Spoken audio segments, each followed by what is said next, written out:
So this is the newly unveiled Tesla robot. It's called Tesla Bot. It's a 5'8", 125-pound, sleek-looking, like black and white, human-shaped robot with this face mask with a screen on it. It's got hands with, full 10 fingers. It's got feet, but with no toes. It's pretty slow. It has a max speed of 5 miles per hour so that you can outrun it. And then it can lift things up to 10 pounds with the arms extended, or it can deadlift 150. Lots of cameras and actuators, and of course the full self-driving computer inside. So they're saying it's gonna be easy to overpower or run away from, so that should never be a concern.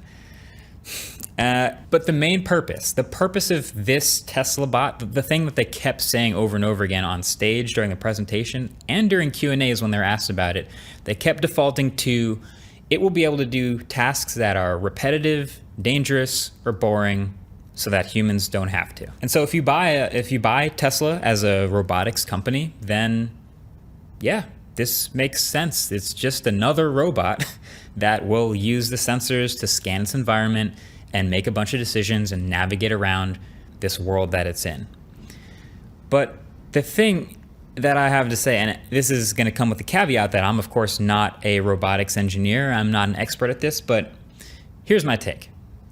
The human form is very inefficient. Now, don't get me wrong, humans, we're pretty great, right? We're a very accomplished species, and we're very complex, and we've done a lot of things well, but they work as a body so well because number one, our brains are amazing, but number two, because we've built this world around us that we live in mostly with ergonomics designed for humans.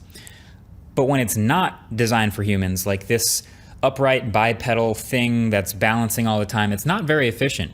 We just did a RetroTech episode about this, about humanoid robots. So I'll link it below if you haven't already watched it. It's a super fun one. But we did a lot of talking with people and experts about this. And it turns out if you want to make a robot to take over a task, you typically don't want to build it like a human. You want to build it for a single task and make it as efficient as possible at that one task. So pop culture forever has been obsessed with humanoid robots. Like I can't even count all the instances of humanoid shaped robots in movies and TV shows over the years that we found. It's something we've been fascinated with since the beginning of time. There's endless versions of it. But it turns out the ideal way to make a robot vacuum the floor for you is not to build a human-sized shaped robot that pushes around a vacuum. It's to make the robot the vacuum. The vacuum is the robot. You don't want a humanoid robot standing at the sink washing dishes for you.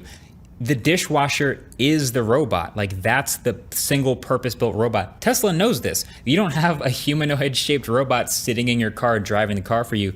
The car is the robot. The self-driving car that drives itself has already been done. So the list of things you would want a human-shaped robot for is pretty small because labor is typically not designed around the human form. The one example they kept giving over and over in their AI Day presentation was grocery shopping. So you walk to the grocery store, you grab a cart or a basket, and you pick out some items and put them in the basket. I guess that's, you need a bunch of different peripherals and things to pull that off, and maybe a human-shaped robot would be fine for that.